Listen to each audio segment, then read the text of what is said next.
सूरबीड़ी महाराणा प्रताप सिंह जी के वंशज मेवाड़ नरेश श्री लक्ष्य राज सिंह जी,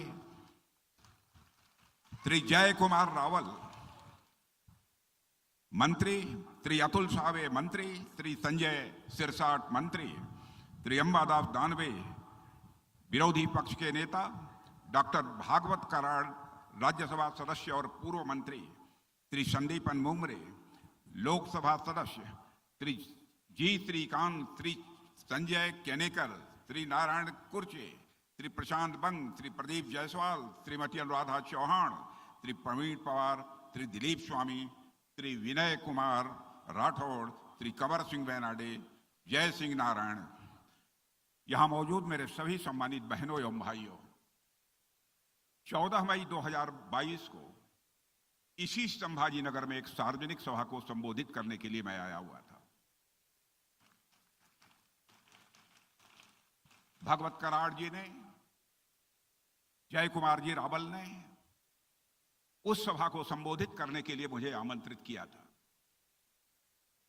जब मैं यहां आया था उसी समय इस बात की चर्चा हुई, वीर शिरोमणि महाराणा प्रताप का एक बहुत ही भव्य, दिव्य, शौर्य और पराक्रम का संदेश देने वाला एक पुतला होना चाहिए बहनों भाइयों। और यह भी आश्वस्त किया था जिस दिन उस पुतले का निर्माण हो जाएगा उसका उद्घाटन करने के लिए मैं स्वयं आऊंगा, और आज इस अवसर पर आप सब लोगों के बीच यहां पर उपस्थित हैं। और इस भव्य पुतले के निर्माण के लिए यहां मैं सभी के प्रति आभार व्यक्त करना चाहता हूं। मेरे बहनों भाइयों, आज संभाजी नगर में जिस महान योद्धा और राष्ट्रभक्ति के अमर प्रतीक महाराणा प्रताप की प्रतिमा का अनावरण हुआ है, वे भारतीय इतिहास के एक ऐसे नायक हैं जिन्होंने अपनी मातृभूमि के मान, सम्मान और स्वाभिमान की रक्षा के लिए अपना सर्वस्व न्यौछावर कर दिया था। यहां लगाई गई यह प्रतिमा, मैं यह मानता हूं, सिर्फ पत्थर अथवा किसी मेटल से बनी हुई यह प्रतिमा भर नहीं है, यह हम सभी के लिए एक प्रेरणा का स्थल है, यह सोर्स ऑफ इंस्पिरेशन है, और आने वाली पीढ़ियों के लिए साहस, धैर्य और देशभक्ति का यह स्मारक है। इस रूप में मैं इस पुतले को देखता हूं। बहनों भाइयों, महाराणा प्रताप ने अकबर जैसे शासक के सामने कभी उन्होंने घुटना नहीं टेका। कौन सा ऐसा कष्ट है जो महाराणा प्रताप ने अपने जीवन में नहीं झेला है? महल छोड़ा, सत्ता का सुख छोड़ा, जंगलों में शरण ली, यहां तक कि घास की रोटी को खाना उन्होंने मंजूर किया, लेकिन कभी भी स्वाधीनता और स्वाभिमान के साथ महाराणा प्रताप ने समझौता नहीं किया। उनका जीवन हमें यह सिखाता है कि मातृभूमि की रक्षा के लिए किया गया बलिदान किसी भी व्यक्ति के सुख सुविधा या सम्मान से कहीं बहुत अधिक बड़ा होता है, और वह अपने में अनमोल होता है। बहनों भाइयों, महाराष्ट्र की यह धरती वीरता और बलिदान की धरती है। यही वह धरती है जिसने छत्रपति महाराज शिवाजी जैसे महानायक, राष्ट्र नायक को जन्म दिया। और आज हम जिन महाराणा प्रताप की प्रतिमा का अनावरण किए हैं, जिस पुतले का महाराणा प्रताप जी का अनावरण किया है, वह छत्रपति महाराज शिवाजी के भी प्रेरणा स्रोत रहे हैं। जब किसी राष्ट्र की स्वतंत्रता सा संस्कृति पर मेरे बहनों भाइयों कोई बुरी नजर से देखता है, तो कोई न कोई ऐसे ही महापुरुष इस संकट से लड़ने के लिए, इस संकट को दूर करने के लिए धरती पर अवतरित होते हैं। महाराणा प्रताप, छत्रपति शिवाजी और छत्रपति संभाजी महाराज जैसे वीरों का पूरा जीवन ही इस बात का सबूत है, इस बात का प्रमाण है। भारत की वीर गाथाओं के ऐसे सभी नायकों और मां भारती के आत्मसम्मान के सभी रक्षकों को मैं पुनः एक बार शीश झुकाकर आप सभी के सामने नमन करता हूं। साथियों, जब तक संसार में वीरों की पूजा होती रहेगी, तब तक महाराणा प्रताप का उज्जवल और अमर नाम लोगों को स्वतंत्रता और देशभक्ति का संदेश देता रहेगा, स्वतंत्रता और देशभक्ति का यह पाठ पढ़ाता रहेगा। अपने असाधारण बलिदान, वीरता और चरित्र की दृढ़ता के कारण महाराणा प्रताप भारतीय शौर्य परंपरा के मैं मानता हूं कि प्रतीक भी हैं और साथ ही संरक्षक भी हैं। वे अपने लिए नहीं लड़े थे, वो चाहते तो अकबर का आधिपत्य स्वीकार कर लेते, सुख चैन की जिंदगी वह जी सकते थे, लेकिन अधीनता स्वीकार करना उन्हें मंजूर नहीं था और उन्होंने मुगलिया सल्तनत को चुनौती देने का काम किया था और विजय हासिल की थी। महाराणा प्रताप ने अपने जीवन में सिर्फ शौर्य और पराक्रम का ही प्रदर्शन नहीं किया मेरे बहनों भाइयों, बल्कि समाज को संगठित करने का काम भी महाराणा प्रताप जी ने किया। जैसे भगवान श्री राम ने युद्ध के लिए बांदरों की सेना का सहयोग लिया था, भगवान कृष्ण ने ग्वालों को संगठित किया था और एक महान साम्राज्य की स्थापना की, उसी तरह छत्रपति शिवाजी महाराज ने भी मावलों की शक्ति को पहचाना था। वीर शिरोमणि महाराणा प्रताप के साथ कंधे से कंधा मिलाकर संघर्ष करने वालों में जहां भामा शाह जैसे धनाढ्य लोग हुआ करते थे, वहीं आदिवासी गिरिवासियों ने भी कोई कसर नहीं छोड़ी, वह कंधे से कंधा मिलाकर महाराणा प्रताप के साथ खड़े रहे। साथियों, वीर योद्धा राणा पुंजा भील के अमर बलिदान की कहानी देश के मैं मानता हूं कि हर व्यक्ति को यह जाननी चाहिए। वीर बालक दूधा भील की कहानी सभी को पढ़नी चाहिए। और वो बालक दूधा भील महाराणा प्रताप के लिए जंगल में खाना लेकर जा रहे थे तो उनके हाथ को काट दिया गया, लेकिन खून से लथपथ उस बालक ने तब तक मृत्यु से संघर्ष किया जब तक उसने खाना महाराणा प्रताप तक नहीं पहुंचा लिया, तब तक वह संघर्ष करता रहा। मेरे साथियों, जब महाराणा प्रताप को स्वतंत्रता के लिए संघर्ष करते समय जंगलों की खाक छाननी पड़ी तो उनका सबसे अधिक साथ यदि किसी ने दिया था तो आदिवासी भाइयों ने दिया था, आदिवासी समाज ने दिया था। उन्होंने महाराणा प्रताप के साथ या तो लड़ेंगे या तो मरेंगे, इस संकल्प के साथ उन्होंने संघर्ष किया था। उनका साथ देने वालों में आदिवासी परिवारों के वंशज आज राजस्थान, गुजरात, महाराष्ट्र और यहां तक कि कर्नाटक और अन्य भी राज्यों में पाए जाते हैं। मेरे बहनों भाइयों, महाराणा प्रताप की सेना में राजपूतों के अलावा आदिवासी समाज, कृषक समाज और यहां तक कि मुस्लिम समाज के लोग भी शामिल थे। कौन भूल सकता है हकीम खान सूर की बहादुरी को, जिन्होंने 1576 में हल्दी घाटी की लड़ाई में वीर गति को प्राप्त किया था। ऐतिहासिक पुरुषों के योगदान का मूल्यांकन करने का काम मैं मानता हूं कि यह इतिहासकारों का है। जो उन्होंने महाराणा प्रताप के मामले में जैसा करना चाहिए था, मैं समझता हूं कि वैसा नहीं हो पाया है। मगर इस बात से कोई इनकार नहीं कर सकता, इस देश के जनमानस में महाराणा प्रताप को अपना जननायक मान लिया है। बहनों भाइयों, कोई इतिहास के पन्नों पर लिखे या न लिखे। साथियों, अरावली की पहाड़ियों से लेकर असम की वादियों तक और कश्मीर से लेकर कन्याकुमारी तक महाराणा प्रताप की वीरता और उनकी बहादुरी, पराक्रम की गाथा महाराष्ट्र समेत पूरे राष्ट्र में सुनी जाती है, सुनाई जाती है और साथ ही दोहराई भी जाती है। 20वीं सदी के प्रारंभ में जब देश में स्वतंत्रता आंदोलन चल रहा था, तब कई बड़े कवियों और लेखकों ने महाराणा प्रताप जैसे वीर योद्धाओं की बहादुरी, शौर्य और देशभक्ति को अपने लेखन में प्रमुखता के साथ स्थान दिया था। उस दौर की जितने भी साहित्य हैं, जितनी भी साहित्यिक कृतियां हैं, महाराणा प्रताप और छत्रपति महाराज शिवाजी जैसे महापुरुषों का गौरवपूर्ण चित्रण किया गया, जिनके त्याग और संघर्ष ने इस देश की आत्मा को जगाने का काम किया है। मेरे बहनों भाइयों, दुर्भाग्यवश स्वतंत्रता के बाद इतिहास लेखन की दिशा में एक बड़ा मोड़ आया। वामपंथी और मार्क्सवादी विचारधारा से प्रेरित कुछ इतिहासकारों ने धीरे धीरे महाराणा प्रताप और छत्रपति महाराज जी शिवाजी जैसे महान राष्ट्र नायकों को मुख्य धारा के इतिहास से हाशिए पर डालने की भरपूर कोशिश की। उनके योगदान को या तो कम करके दिखाया गया या पूरी तरह से नकारने की कोशिश की गई। यह न केवल ऐतिहासिक दृष्टि से अन्याय था मेरे बहनों भाइयों, बल्कि आने वाली पीढ़ियों से उनके गौरवशाली अतीत को भी छीनने का यह कुत्सित प्रयास था। इतिहास को इस प्रकार तोड़ मड़ोड़ कर यह प्रस्तुत किया गया कि वह केवल एक विशेष कालखंड और विचारधारा का महिमा मंडन बनकर रह गया। आज हमारी नैतिक जिम्मेदारी है, बहनों भाइयों, आपसे अपील करने आया हूं।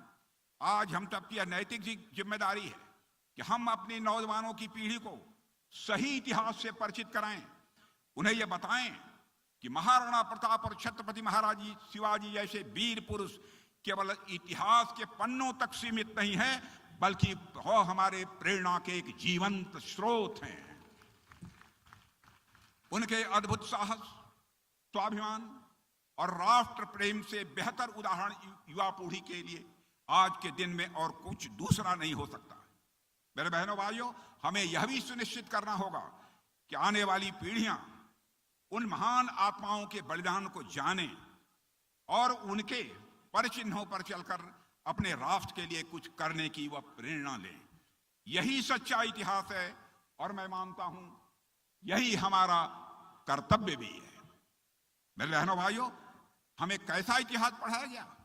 हमारे इतिहास की किताबों में औरंगजेब जैसे क्रूर और निर्दयी शासक को भी महिमा मंडित किया गया, उसे ग्लोरीफाई किया गया। इसी गलत इतिहास की वजह से कुछ लोग औरंगजेब को हीरो बनाने की आज कोशिश करते हैं। बिना सच्चाई जाने औरंगजेब के प्रति सहानुभूति पैदा करने का प्रयास किया जा रहा है। जो लोग औरंगजेब को नायक बनाने में लगे पड़े हैं, उनको कम से कम देश के प्रथम प्रधानमंत्री पंडित जवाहरलाल नेहरू की किताब वह पढ़ लेनी चाहिए थी, तो उनको सच्चाई का, हकीकत का पता चल जाता। पंडित जवाहरलाल नेहरू ने, मेरे बहने भाइयों, अंग्रेज औरंगजेब को एक कट्टर अधर्मांध शासक कहा है। उन्होंने लिखा है उसने हिंदुओं पर जाजिया कर लगाया, राजपूत, सिख, मराठा, राष्ट्रकूट आदि सभी के दमन का प्रयास औरंगजेब ने किया। उसने हमारे कई हिंदू मंदिरों को नष्ट किया था। लोगों को डरा धमकाकर उनका धर्म परिवर्तन कराने की उन्होंने कोशिश की। ऐसे शासक हमारे हीरो नहीं बन सकते। बहनों भाइयों, इस हकीकत को भी हमको समझना चाहिए। मेरे बहनों भाइयों, ऐसे लोग कभी भी दारा शिकोह की बात नहीं करते, जिसने उपनिषद जितने भी हमारे उपनिषद हैं उनका अनुवाद कराया। ऐसे दारा शिकोह की हत्या किसने कराई? औरंगजेब ने कराई थी। सत्ता के अलावा इस हत्या के पीछे एक वजह और थी।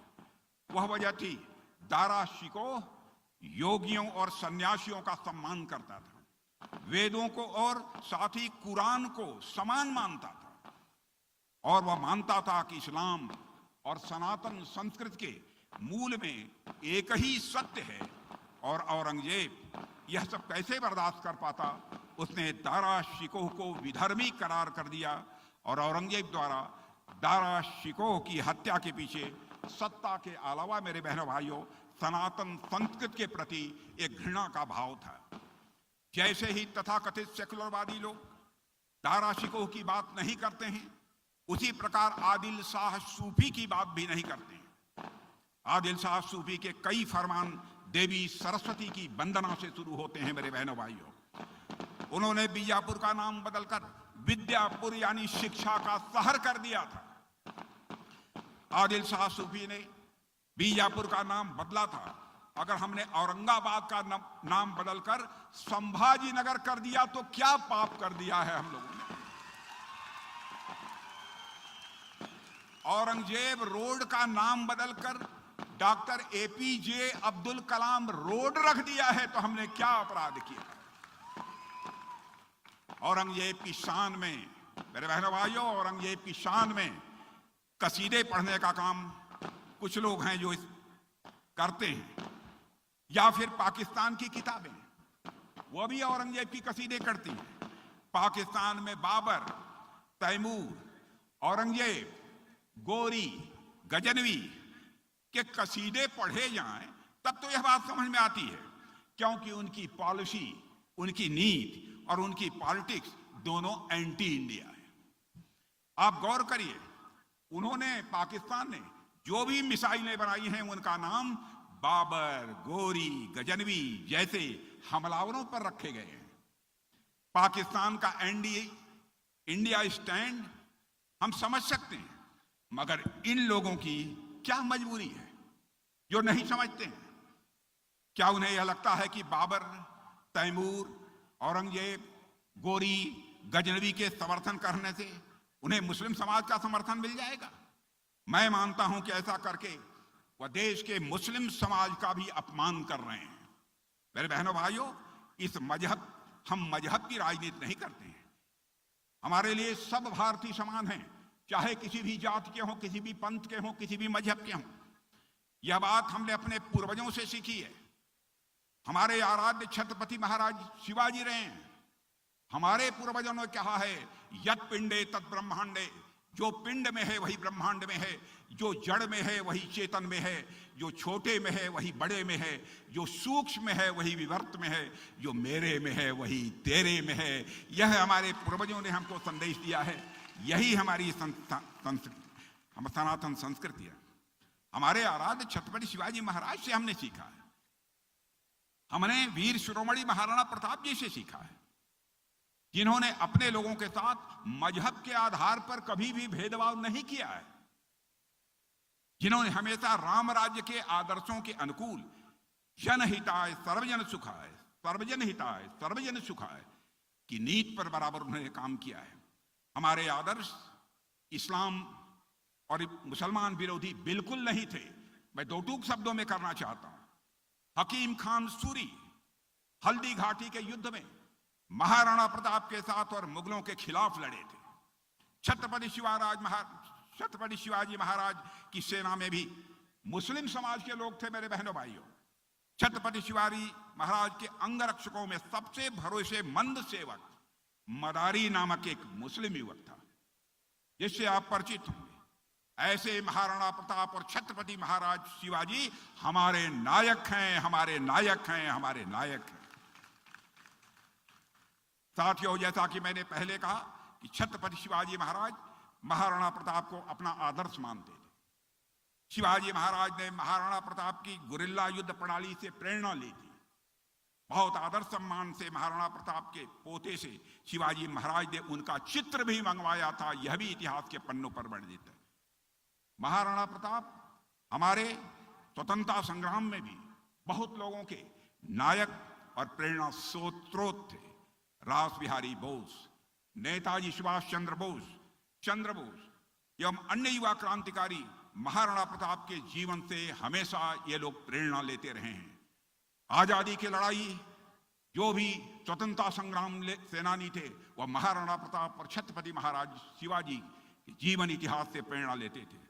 साथियों, आज जब भारत आजादी के अमृत काल में प्रवेश कर चुका है और विकसित भारत के रूप में उसका उदय हो रहा है और उसमें भी समाज के सभी वर्गों का सहयोग प्राप्त हो रहा है, हमारे प्रधानमंत्री नरेंद्र मोदी जी कहते हैं कि सबका साथ, सबका विकास, वहीं उसमें उन्होंने सबका विश्वास और सबका प्रयास जोड़ दिया है।